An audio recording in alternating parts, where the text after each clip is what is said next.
Job interview types. Hi, I'm Michael Ballard, and I want to talk to you about all the different types of interviews you might expect when you go out and look for work. And whether you're looking for full-time or part-time, casual or professional, contract, doesn't matter.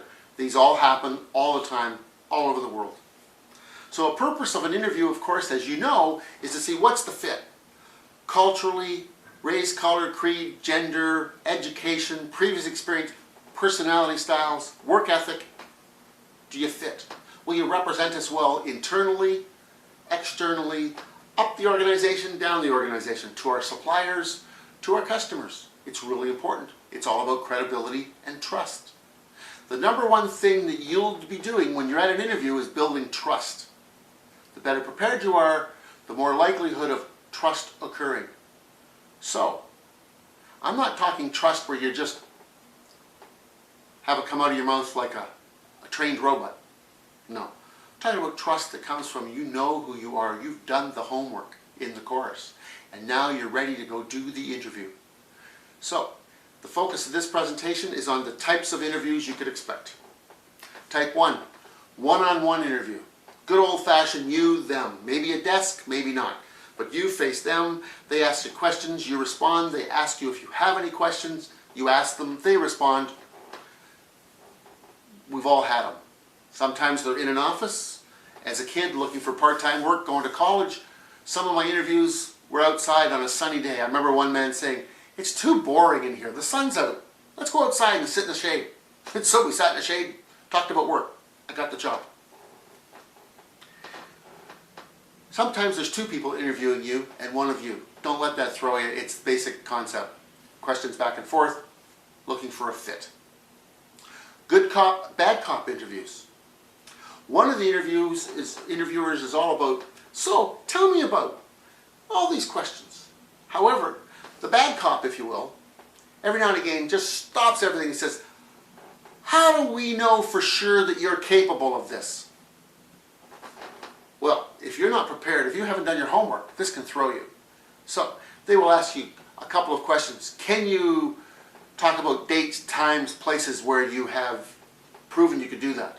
An example, I was asked when I was going after a sales consulting role, but Michael, you've never done business to business or business to commercial sales before. And my response was, but at 18 I sold garden tractors for a department store. And I often sold them to 6- and 8-year-olds who spoke English as a second or third language. And Dad, who was buying it, didn't speak any English. So I had to sell it at a 6-year-old level and make sure Dad understood it at a technical level. I said I was quite successful at it. And the interviewer said, oh, well, if at 18 you can sell $3,000 and $4,000 items, I'm sure you can do $50,000 items with us now. So I was prepared. I was lucky to have teachers that prepared me. So, good cop, bad cop interviews. High tech and HR interviews. One of the interviewers wants to know all about your human potential, your soft skills. The other one is all about your technical skills. So one asks soft skill questions, workplace questions, and one asks technical questions. That's a pretty traditional interview set. Another type is what I call the progressive interview style. You start off being interviewed by 1 or 2 people, the door opens, in comes a 3rd, 4th, right up to 7 to 12 people. Just don't let it throw you. They're all just friends you haven't made yet, and they need you. Otherwise you wouldn't have got this far into the interview. Now here's the part that's different though. Some of them will pretend not to listen and text. Some of them will have their phone ring. Not right now. Turn it off. I believe the purpose of those people are to see, can you keep staying on track with the person doing the interview? Because can you handle pressure? Gentle, but definitely pressure.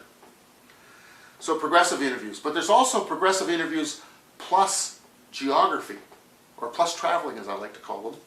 You start off and you have that 1, 2, 3, 4 person, and then they might send you down the hallway. Oh, where you meet with another person or 2 or 3 as they wander in and out. And they may or may not send you down the hallway again, and you find yourself going into a room where they've all gathered and there's 12 of them. And there's just you. And they're asking more questions collectively.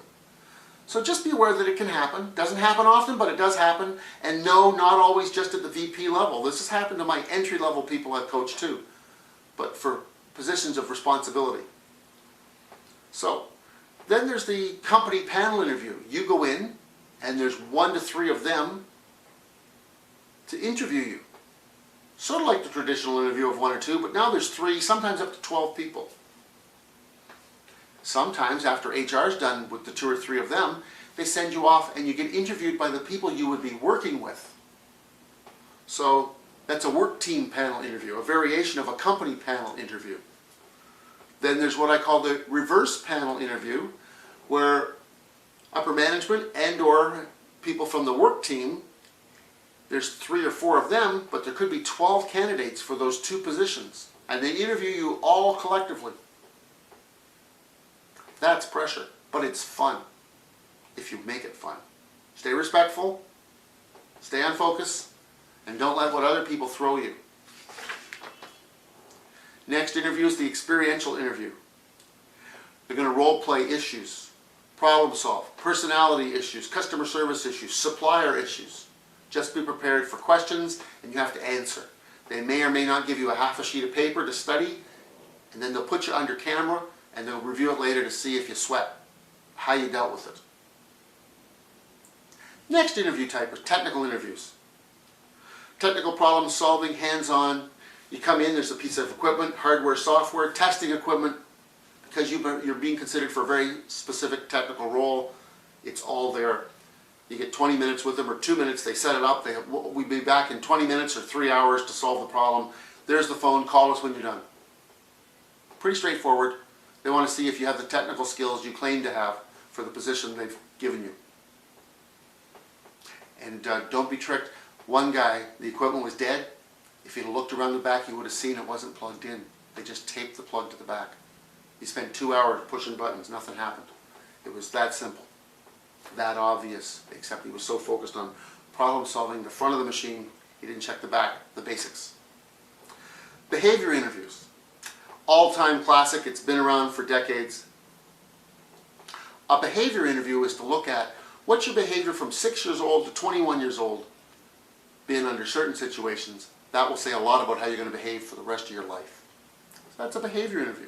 Your personality style, your personal values and virtues, then are projected on into life. Telephone interview, pretty straightforward. Whether it's a cell phone or a landline, they can't see you if it's a basic good old-fashioned audio conversation. So, warmth in your voice, keep your heart engaged, watch your pacing, clarity of words, and make sure you manage your energy.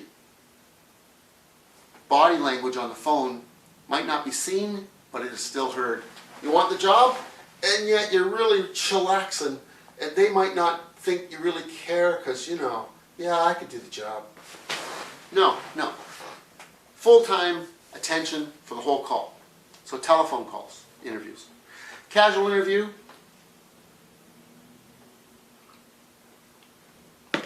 Take you out for coffee. Bring coffee in. They want to see, what do you like over beverages or food, or both? One note of caution, no alcohol in job interviews. I don't care if the interviewer has 3. I was told later by an interviewer that on occasion they send somebody out to interview a potential staffer, and they want to see if they have any boundaries, or they just keep up drink for drink for drink. They're just testing. So, sneaky, yes, but testing. So casual interviews over food and beverage, or food and desserts, are to see what you're like when you're relaxed. So watch your clothing if you go for a casual interview. Always dress slightly more conservative and modestly than they will. So last and not least, and vitally important, are online interviews, face-to-face, supplemented perhaps by email or texts or all 3. How do you present yourself? And if it's video, audio interviews, what's behind you? That old rock and roll poster or music group poster, does that group have lyrics that your interviewer find offensive or distracting? Are they gender appropriate? So clean up the background if you're going to do video interviews. Make sure that, your dirty underwear is not in a pile on your dresser that you meant to get done. And have a neat background. So, those are some of the interview styles my candidates have had in the past. I wish you much success, but to quote one of my favorite people in my career, Mr. Bill Scott, proper prior practice promotes peak performance. So, practice your P's, do your homework, be open to coaching, but make it an interesting experience, not something to be feared. Go out on a search and a quest. So until next time, I'm Michael Ballard, Resiliency for Life. Imagine yourself having a career search of your life. Thank you.